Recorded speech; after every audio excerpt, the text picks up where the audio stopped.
ஓம் நாகராஜனே போற்றிவோம், ஓம் நாகதேவியே போற்றிவோம், ஓம் ராகு கேதுக்களே போற்றிவோம். நேயர்கள் எல்லாருக்கும் வணக்கம். இந்த வீடியோல 2025வது வருடத்திற்குண்டான சர்ப்ப கிரகங்களான ராகு கேதுக்களோட பெயர்ச்சி அப்படிங்கறது தான் நம்ம பார்க்க போறோம். அதாவது நவ கிரகங்கள்லயே பாத்தீங்கன்னா எல்லா கிரகத்துக்கும் ஒவ்வொரு நாள் இருக்கு. ஆனா ராகு கேதுக்களுக்கு மட்டும் நாள் அப்படிங்கிறது கிடையாது. அதனால ஒவ்வொரு கிரகத்தோட நாள்ல இருந்தும் 1.5 மணி நேரத்தை 2 பேரும் எடுத்துக்குவாங்க. ராகு காலத்தை ராகு எடுத்துக்குவாரு, யமகண்டத்தை கேது எடுத்துக்குவாரு. இப்படி எல்லா கிரகங்கள் மேலையும் ஆதிக்கம் செலுத்துறதாலதான் நவ கிரகங்கள்ல இந்த ராகு கேதுக்களோட பெயர்ச்சி அப்படிங்கிறது ரொம்ப முக்கியமா பார்க்கப்படுது. மலையாள ஜோதிடத்திலாம் பாத்தீங்கன்னா ராகு கேதுக்களை மட்டுமே வச்சு ஒருத்தரோட ஜாதகம் அப்படிங்கறதே முழுசா சொல்லிடுவாங்க. அந்த அளவுக்கு இந்த சர்ப்ப கிரகங்களோட பலம் அப்படிங்கிறது கூடுதல்.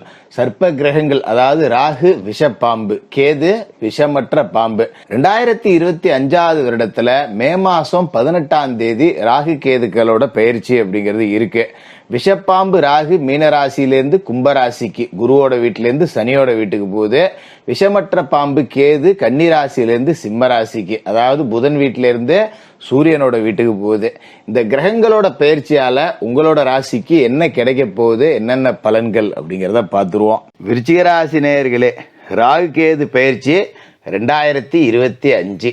அதாவது ராகு உங்களோட ராசியை பொறுத்த வரைக்கும் 5வது வீட்டுல இருந்துகிட்டு இப்ப 4வது வீட்டுக்கு வரார். அதாவது அர்த்தாஷ்டம ராகு அப்படின்னு இதை நாம சொல்லுவோம். ராகு அர்த்தாஷ்டம ஸ்தானத்துக்கு வரார் அப்படிங்கும்போது விருச்சிகராசிக்காரர்களை பொறுத்த வரைக்கும் அட போப்பா, நாங்க அர்த்தாஷ்டம சனியவே பார்த்தாலும் அர்த்தாஷ்டம ராகு தானே, எவ்வளவோ அடி வாங்கிட்டோம், இதை வாங்கிக்க மாட்டோமா அப்படிங்கிற மாதிரி ஆளுங்க.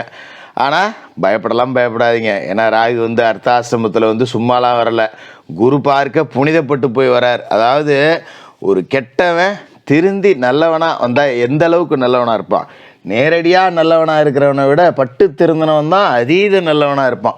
அப்படிப்பட்ட இடத்துக்கு திருந்தி ராகு குரு பார்க்க புனிதப்பட்டு வரார். 4ஆம் இடம் அப்படிங்கிறது கல்வி, தாயாரோட உடல் ஆரோக்கியம், வீடு கட்டிட வகைராக்கள், இது எல்லாத்தையும் குறிக்கக்கூடிய இடத்துக்கு ராகு வந்தார் அப்படின்னா கெடுப்பார். ஆனா இப்ப குரு பார்வைப்பட்டு புனிதமாயிரதால கொடுப்பார், கவலைப்பட தேவை இல்லை. அதோட முக்கியமான விஷயம் என்ன அப்படின்னு பார்த்தீங்கன்னா, பிற கிரகங்களை லேசா ஆசை போட்டு பார்த்தோம்னா கேது உங்களோட ராசிக்கு 11வது வீட்டுல இருந்து 10வது வீட்டுக்கு போறார்.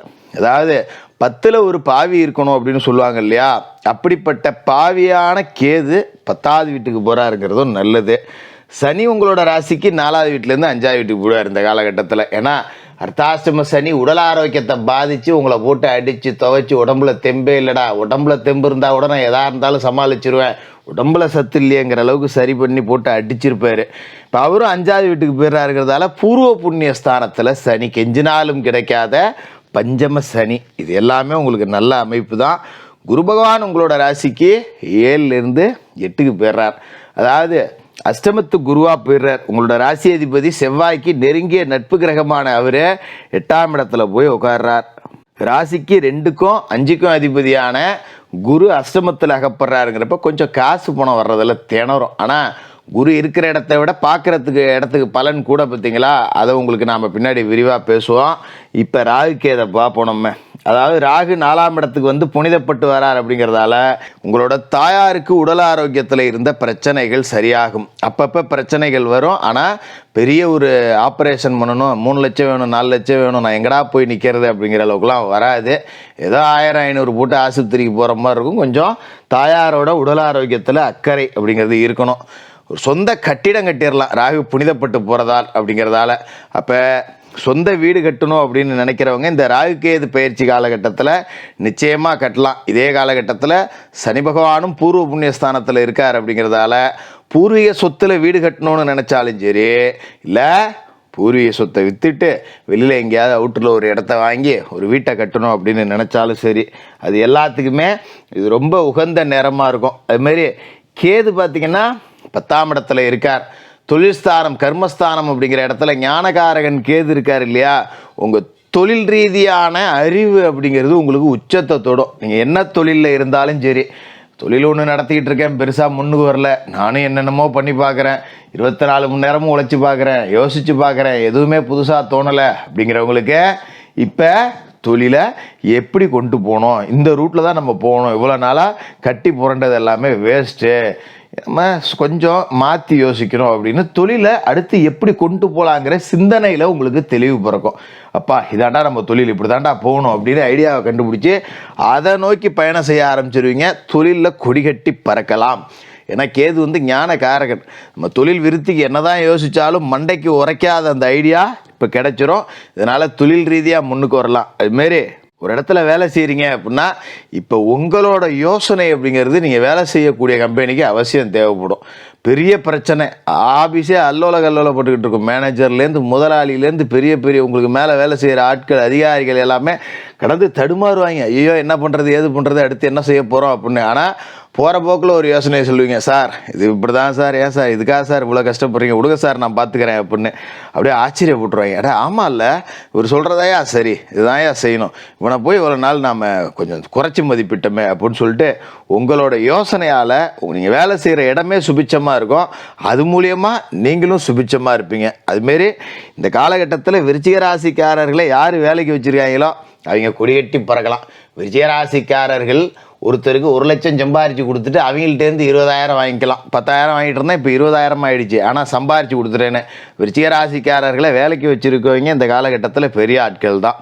நீங்கள் முதலாளி ஆக முடியுமா அப்படின்னு கேட்டால் முதலாளி ஆகலாம். ஆனால் அடுத்தவனுக்குன்னா 100 ரூபா கிடைக்கும், நமக்குன்னா 30 ரூபா தான் கிடைக்கும். அந்த மாதிரி தான் அடுத்தவனுக்கு யோசனை சொன்னோன்னு வச்சுக்கோங்க, அவன் டாப்பில் போயிடுவான். நம்ம கண்ணு முன்னாடியே வளர்ந்து வந்துட்டு நம்மள்ட்டே வந்து சொல்லுவான், மாப்பிள்ள நீ அன்றைக்கி ஒரு யோசனை சொன்னில்லடா, அது எனக்கு ரொம்ப பிடிச்சிருந்துடா, அதை தான்டா செஞ்சேன், இன்றைக்கி நல்லா இருக்கேன்டா, சந்தோஷம்டா, ரொம்ப தேங்க்ஸ்ரா அப்படிம்பான். அதையே நம்ம செஞ்சோன்னா விளங்காது. அப்படி தான் ஓடிக்கிட்டு இருக்கோம் நிலைமை அப்படிங்கிறது. ஏன்னா குரு போய் அஷ்டமத்தில் மாட்டிட்டார். இருந்தாலும் கவலைப்பட வேண்டியதில்லை. குரு பார்வை ராசிக்கு 12க்கு கிடைக்குது, ராசிக்கு 2 கூழுது, ராசிக்கு 4 கூழுது. இது எல்லாமே நல்ல இடம்தான். அப்போ ராகுவும் புனிதப்பட்டு போகிறார். 12ஆம் இடத்துல விழுகிற குரு பார்வை கட்டிட வகைராக்களை கட்ட வைக்கும். நான் ஏற்கனவே சொன்ன மாதிரி கல்வியில் செழித்து வாங்கலாம். உங்களோட பிள்ளைகள் விருச்சிக ராசியாக இருந்தாலும் சரி, நீங்கள் விருச்சிக ராசியாக இருந்தாலும் சரி, படிப்பு ரொம்ப நல்லா இருக்கும், நல்ல மார்க் எடுக்கலாம், படித்து முடித்த உடனே ஒரு வேலை கிடைக்கும். இந்த மாதிரியான அமைப்பு எல்லாமே கூடுதலாக இருக்குது. இதை பயன்படுத்திங்க. அதுமாரி வீடும் கட்டலாம். தனஸ்தானத்தில் குரு பார்வை அப்படிங்கிறது விழுவுது. அப்படிங்கும்போது காசு பணத்துக்கு பஞ்சம் இருக்காது. அதுமாரி கொடுத்த வாக்கை காப்பாற்றுவீங்க, கடங்கண்ணி இருந்தால் அடைச்சிருவீங்க, கௌரவத்தோடு வாழுவீங்க அப்படிங்கிற ஒரு அமைப்பு கொடுக்குது. அதோட முக்கியமான விஷயம், ராசிக்கு 4வது வீட்டை ராகுவை குரு பார்த்துறார். அப்படிங்கிறதால ராகுவோட தோஷம் எல்லாமே அதில் அடிபட்டு போயிடுது. ராகு புனிதப்பட்டு போயிடுறார். அதனால் நீங்கள் பெருசாக கவலைப்பட தேவையில்லை. இந்த ராகு கேதுவோட தோஷம் உங்களை எதுவும் அண்டாது.